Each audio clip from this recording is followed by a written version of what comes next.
Good morning. Welcome back to my channel. Here we are on Eva J's Mystical Messages, and today I'm starting a new cycle, new meditations, new everything. So before I do that, though, I'm going to just tell you a little bit about our trip because we got back yesterday and it was just an amazing trip. We had a really good time.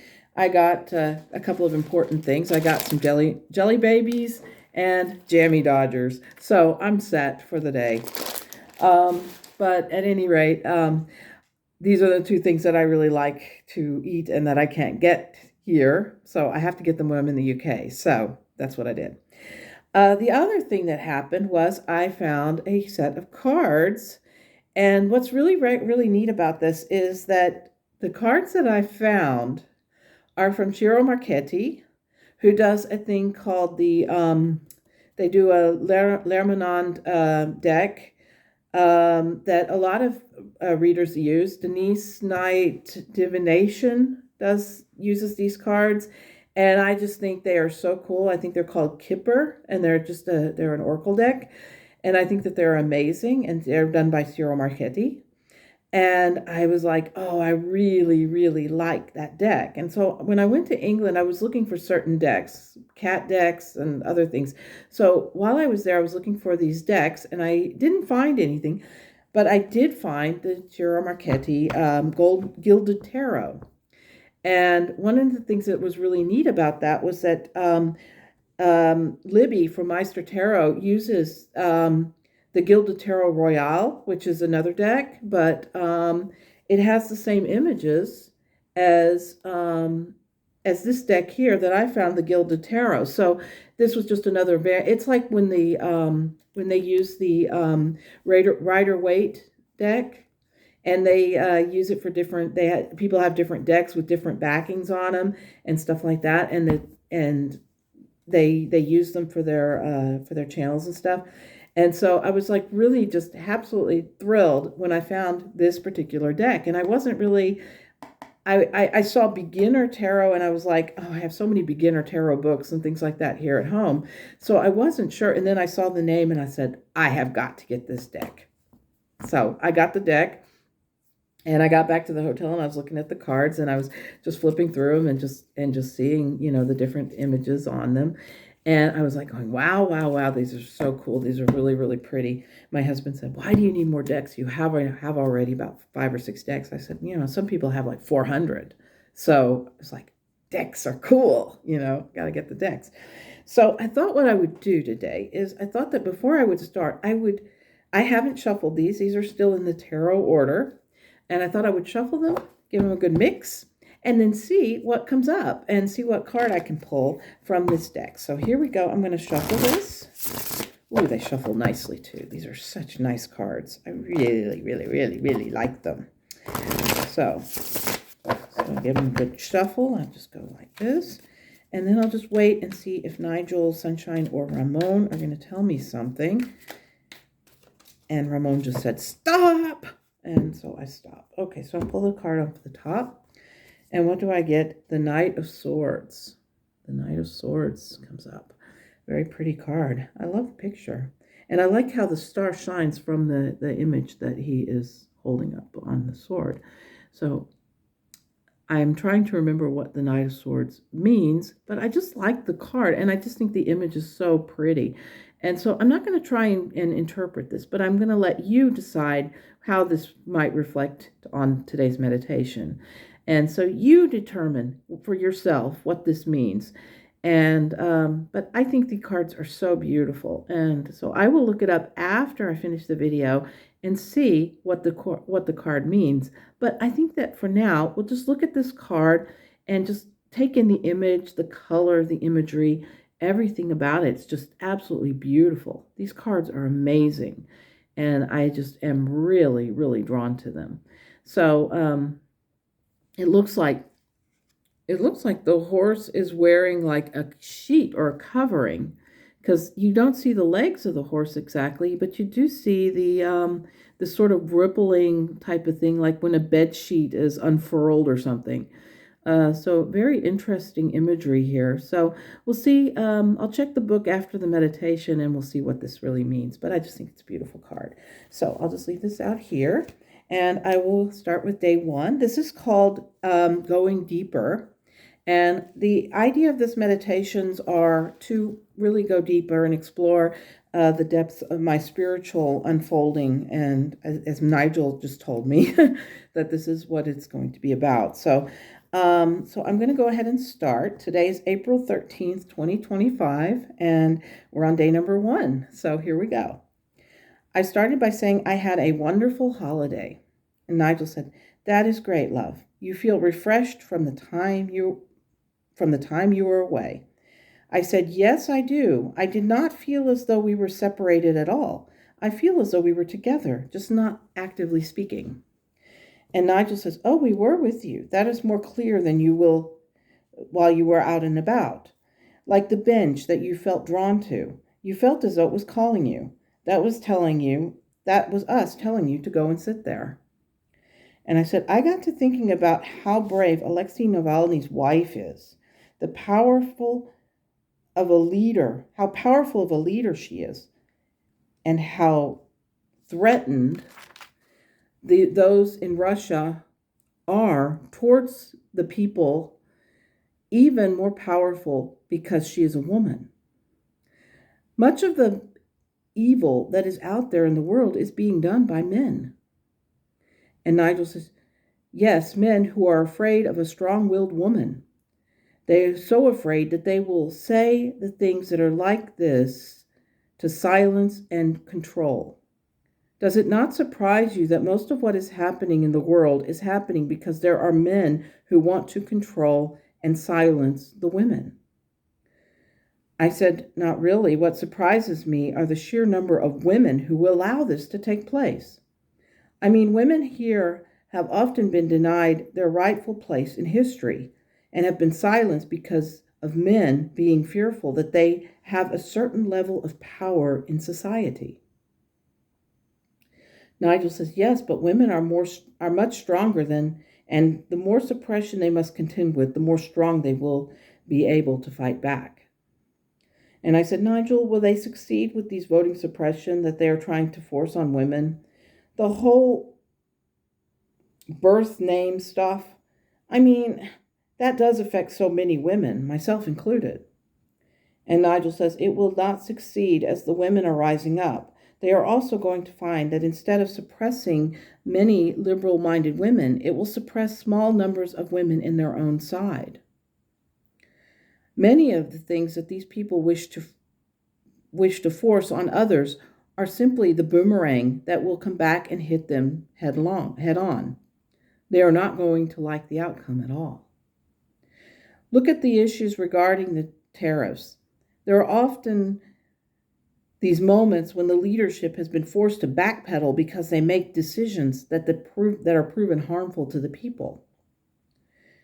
This is another scenario where they are making decisions without realizing the repercussions of those decisions. What do you do when you make a decision, Yvette?" I said, "Well, I weigh the pros and cons of that decision. Do I believe that the outcome will be beneficial to me, or do I look at it and say that the outcome might not be to my liking?" And Nigel says, "Yes, you are looking at things through an objective lens. But many people do not. They jump into a decision without gauging the outcome and whether or not said outcome will be beneficial to them. This is why the majority of political figures do not like history. They want to try and reinvent something that has already been invented. It is like a child trying to learn shapes. You have pegs which are round, square, rectangular, or triangular. The child must try and put the square peg into a square hole, but they cannot because they think that it belongs somewhere else. That is where you get the analogy of square pegs in round holes. This is where many world leaders are at. They believe as the current U.S. leadership that in order to get their square pegs into a round hole, that force is necessary. So they grab a hammer and try and force that square peg into the round hole. Of course, they fail but it does not hinder them from even trying. While you and other logic-minded individuals look in and say, "What a bloody idiot." Of course, you use another word, but that is, in essence, what you conclude. The problem with forcing that set of rules of ideologies is that in most instances, it does not work. You always end up at, dare I say, square one, in a place that is not conducive to you or life that you are intent on living. It is, as many philosophers say, not conducive to a productive way of being. Yet, the more they try to force their ways on people, the more pressure the system will come under. There are many people in your society that studies that, and they are trying to determine how the societal shifts will come about. You yourself have seen this happen during your time in Russia. The changes in the way people worked, or things worked or didn't work. They are, in essence, the shift that is happening today. You said before you went on the trip that you believed that the world would change by the time you came back. You were absolutely aware of that shift. And now that you are returned, the changes in the world are becoming more evident. In 8 short days, the world is experiencing something new. Much of it started on the Saturday when you were in Bedford. How is it that through humanity is on a fast-moving train into the unknown, but you already know what is coming? I said, I do. And Nigel says, yes, you sense it through your interactions with us, but also with the people who are called light workers. These people are who will see the change before it comes. They have, in essence, already seen it as it has happened.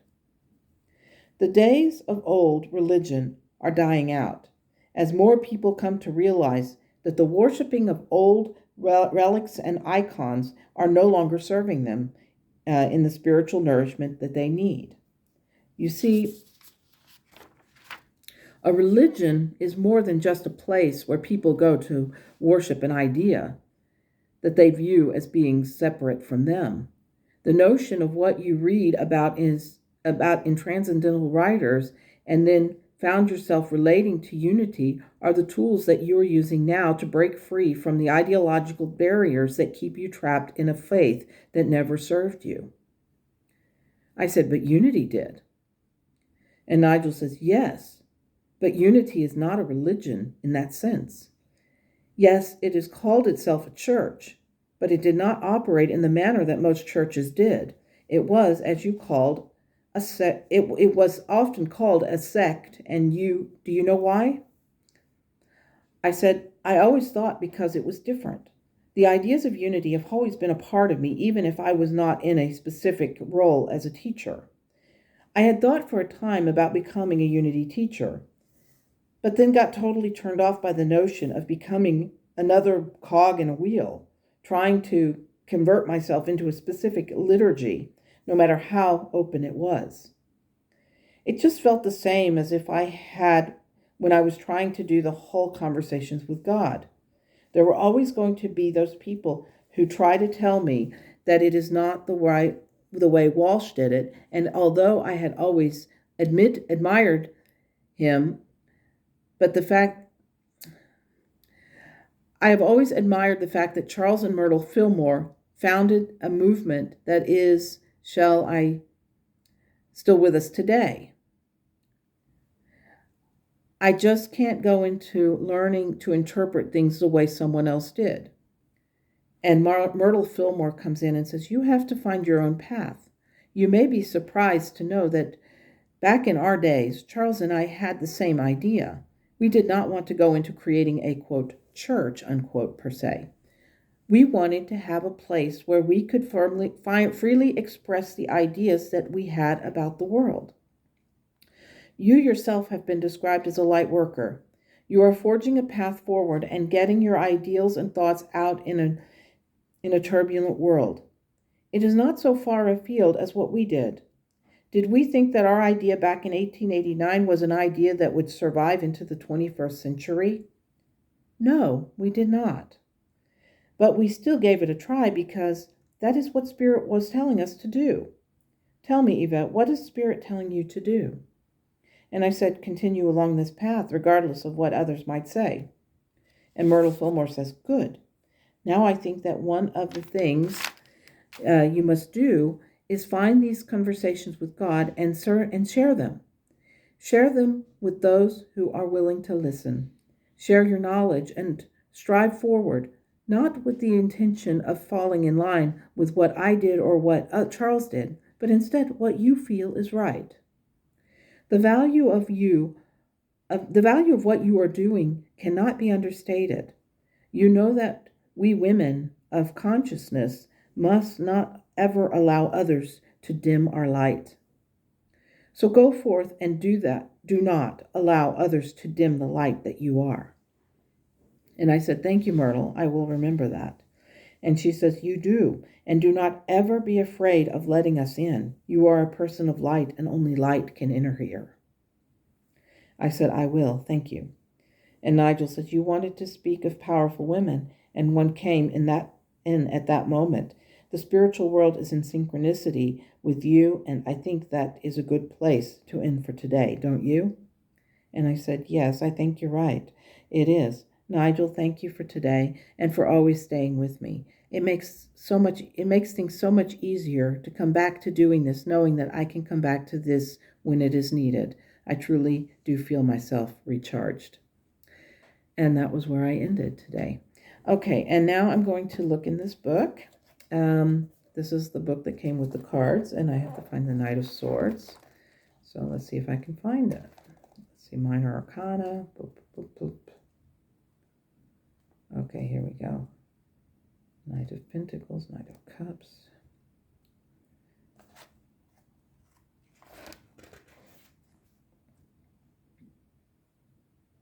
Okay, let's see. Oh, here we go. Okay, Page of Swords. Okay, Knight of Swords, it says, the knight is the only one showing his sword, representing his ability to take fearless action. His sword is raised to an observant owl, representing wisdom.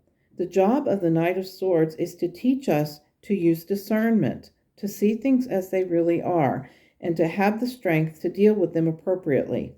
Since doing so, it is difficult when we feel highly charged emotionally. If we can recreate, it can create feelings of turmoil instead. So, and then it goes on to say he would be quick-minded, rather serious, and sometimes impatient. He has a strong character and be strangely magnetic, yet sometimes appears insensitive to the feelings of others due to his fortnight manner.